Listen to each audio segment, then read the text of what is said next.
Hi అండి. ముందుగా అందరికీ నమస్కారం. ఏం చేస్తున్నారు? ఎలా ఉన్నారు? నేనైతే ఫైన్. చాలా బాగున్నాను. అండ్ అందరూ చాలా బాగున్నారనైతే అనుకుంటున్నాను. అండ్ ఏం చేస్తున్నాను అనుకుంటున్నారా? ఇవాళ శ్రావణ మాసం కదా! వరలక్ష్మి పూజ చేసుకోవటం కోసం అన్నీ అయితే సిద్ధం చేసేసుకున్నాను. అండ్ ఈ శ్రావణ శుక్రవారాన్ని మీరెలా జరుపుకున్నారనేది కామెంట్ చేసి చెప్పండి. నేనైతే నా రోజుని ఇలా మొదలుపెట్టాను. చక్కగా ఉదయాన్నే లేచి ముగ్గులు పెట్టుకొని, చుట్టుపక్కల ఉన్న పూలన్నిటిని సేకరించుకొని, చక్కగా ఇలా అయితే కోస్తున్నాను. శంఖం పువ్వులు కూడా చాలా బాగా పూస్తున్నాయి మా ఇంటి దగ్గర. చక్కగా భలే అనిపిస్తుంది. శంఖం పువ్వులు కూడా చాలా మంచివి కదండీ భగవంతుని ఆరాధించడానికి. అండ్ మీరు ఈ వరలక్ష్మి వ్రతాన్ని ఎలా చేసుకున్నారు అనేది కామెంట్ చేసి చెప్పండి. అండ్ నేను ఎలా చేసుకున్నాను అనేది ఈ చిన్న వీడియోలో అయితే మీకు చూపిస్తున్నాను. నేనైతే వరలక్ష్మి వ్రతాన్ని ఎంత చక్కగా చేసుకున్నానంటే చాలా సింపుల్గా, హడావిడేమీ లేకుండా నాకు ఎలా వచ్చు అనేది అయితే నేను చేయడానికి ఎక్కువ ప్రయత్నించాను. అండ్ ఇప్పుడున్న సోషల్ మీడియా ఏంటి అంటే ఇలా ఉండాలి, అలా ఉండాలి, ఏవేవో చేయాలి అని చెప్పేసి మనల్ని ఎక్కువ కన్ఫ్యూజ్ అయితే చేసేస్తున్నారు.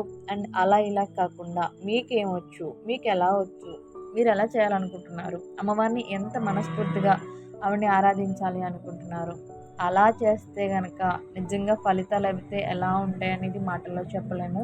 మనకి ఎలా వచ్చు, మనం ఎంత భక్తి శ్రద్ధలతో చేస్తున్నాం అనే దాని మీదే ఎక్కువ ఆధారపడి ఉంటుంది పూజ అనేది. వేరే వాళ్ళని చూసి చేసేదానికన్నా మనకి ఏమొచ్చు, మనం అమ్మవారిని ఎలా ఆరాధించగలం అనేది ఎక్కువ ఇంపార్టెంట్ అన్నమాట. మొత్తం తెచ్చుకున్న పూలన్నిటిని ముందైతే తులసి కొట్టుకైతే అలంకరించేసాను. చక్కగా ఉంటుంది. ఎర్ర మందారాలతో చక్కగా ఇలా తులసి కొట్టుని అలంకరించుకుంటే చాలా నిండుగా అయితే ఉంటుంది. పొద్దున్నైతే మామిడాకులు తెచ్చేస్తారు, అరటాకులు తెచ్చేస్తారు. నేను పొద్దున్నే చక్కగా గడపలకి అవి పసుపతి రాసేసుకున్నాను. ఇలా రాయాలి, అలా రాయాలని అయితే నేను అనుకోవట్లేదు. నాకు ఎలా వచ్చి నేను అలానే అయితే చేస్తున్నాను. పూజ కోసం మొత్తం ఇక్కడ ఉన్న ద్రవ్యాలన్నిటిని అయితే తెచ్చి పక్కన పెట్టుకుని అన్నీ సిద్ధం చేసుకున్నాను అన్నమాట.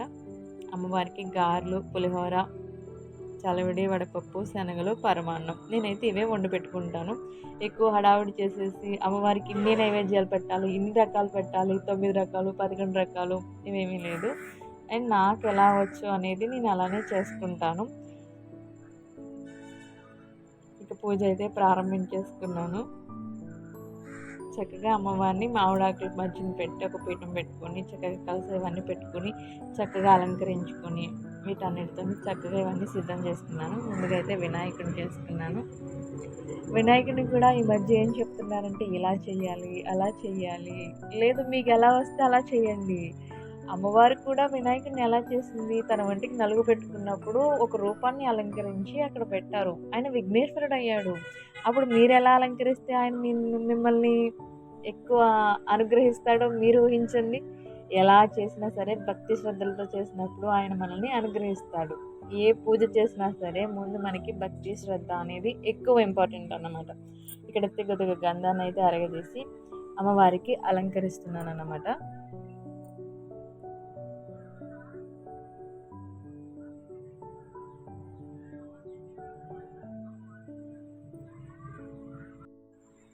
అమ్మవారిని అయితే చక్కగా ఇలా అలంకరించుకున్నాను. చక్కగా అమ్మవారిని అలా అలంకరించుకొని అలా ఆమెను పెడుతుంటే నిజంగా ఎంత కళగా అనిపించిందంటే నాకు చాలా కళగా అనిపించింది. పూజ అయితే ఇప్పుడే స్టార్ట్ చేశాను అనమాట. మొత్తం అంతా అలంకరించుకోవడానికి అయితే ఎక్కువ ట్రై చేస్తున్నాను. ఇక్కడ మా కృష్ణవేణితో అంటున్నాను. అండ్ వెనకాల కూడా పెడితే బాగుంటుందని చెప్పేసి అయితే అనుకుంటున్నాను. ఇక్కడైతే ఇలాగ మా సిద్ధు చూసారు కదా, చక్కగా ఏదో తింటుంది అనుకుంటున్నారా, చలివిడి వడపప్పు. ముందు అమ్మవారు వచ్చింది కాబట్టి బాల త్రిపుర సుందరి దేవిగా నేను అనుకుని తనకి ముందైతే చలివిడి వడపప్పు కొద్దిగా తింటానంటే పెట్టానన్నమాట. ఎప్పుడైనా సరే మన ఇంట్లో చిన్నపిల్లలు ఉన్నప్పుడు వాళ్ళు ఏదైనా ప్రసాదం అడిగినప్పుడు వెంటనే ఇవ్వండి. ఎందుకంటే చిన్నపిల్లలు నిజంగా భగవత్ స్వరూపాలు. ముందు వాళ్ళు తిన్నారు అంటే నిజంగా అమ్మవారు వచ్చి మన ఇంట్లో తిన్నా అన్న భావన చాలా ఇంపార్టెంట్. అలా ఎప్పుడైతే మీరు తింటారో మీ ఇంట్లో సిరి సంపదలు ఖచ్చితంగా పెరుగుతాయి. ఇక్కడైతే నేను పూజ ప్రారంభించేశాను. అండ్ మనం దీపారాధన చేసేటప్పుడు కొద్దిగా గంటారావం చేయడం వల్ల చాలా మంచిది. దీపం వెలిగించినప్పుడు మనం చిన్న శ్లోకాన్ని అయితే చెప్పడం చాలా మంచిది. దీపం జ్యోతి త్రయంబకం త్రైలోక్య త్రిమిరాభరణం షాద్విన్ దీపం ప్రయచ్చతి భక్తి యోమేన దీపం ప్రయచ్చతి సాక్షాత్ దీపం దర్శయామి. అని చిన్న శ్లోకాన్ని చెప్పుకొని అందులో ఆ దీపంలోనికి అమ్మవారిని, వరలక్ష్మీ దేవతని, అలాగే ఇతరితర దేవతలు ఎవరైతే ఉన్నారో వాళ్ళని కూడా అక్షింతలేసి ఆవాహన చేయాలి.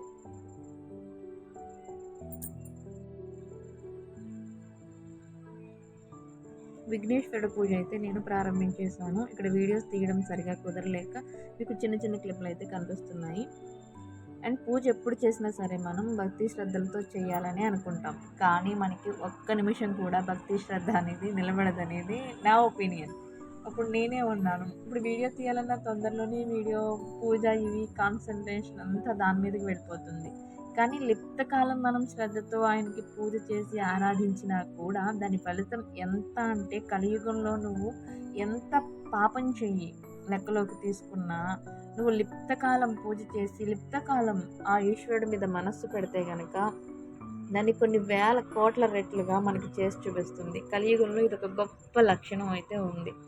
ఎప్పుడు కూడా భగవద్నామ స్మరణ చేసుకుంటూ ఆయన ధ్యానంలో ఉండడం చాలా మంచిది. కానీ కలియుగంలో అది ఒక్కనాటికి కుదరదు. అందుకే ఎప్పుడైనా మీరు మనస్ఫూర్తిగా ఒక్కసారి నామం చెప్పిన మనసులో ఎక్కడైనా ఒక్కసారి గొణిగినా సరే అది కొన్ని వేల కోట్ల ఫలితాన్ని అయితే ఇస్తుందని పురాణ ఇతిహాసాల్లో ఉంది. కలియుగం ఎప్పుడు ఇలానే ఉంటుంది. దాని గురించి మనం ఎక్కువ చింతించక్కర్లేదు. మనం చేసే పూజలన్నీ కరెక్ట్గానే ఉన్నాయి, మనం ఎప్పుడు కరెక్ట్గానే ఉన్నాము అని మనకి మనం ఎక్కువ సెల్ఫ్ కాన్ఫిడెన్స్ తెచ్చుకుంటే కనుక మనం చేసే ప్రతి పనిలోనూ కూడా ఆయన మనకి ఎప్పుడు తోడుగా ఉంటాడు. ఇక్కడ వరలక్ష్మీ దేవత పూజ కోసం చక్కగా ముందు విఘ్నేశ్వరుడి పూజ అయితే చేసేసుకున్నాను.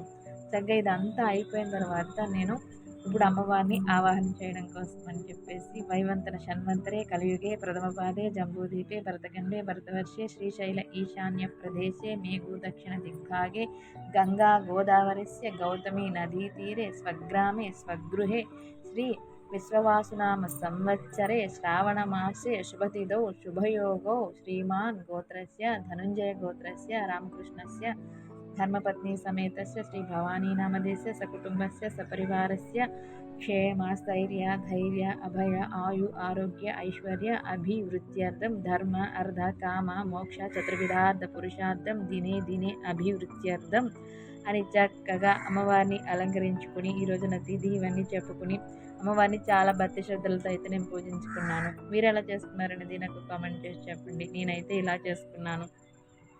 పూర్తి పూజా విధానాన్ని చెప్పడం ఈ వీడియోలో అయితే కుదరలేదు, కానీ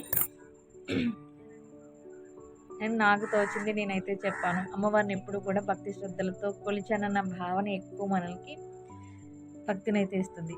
థ్యాంక్ యూ ఫర్ వాచింగ్.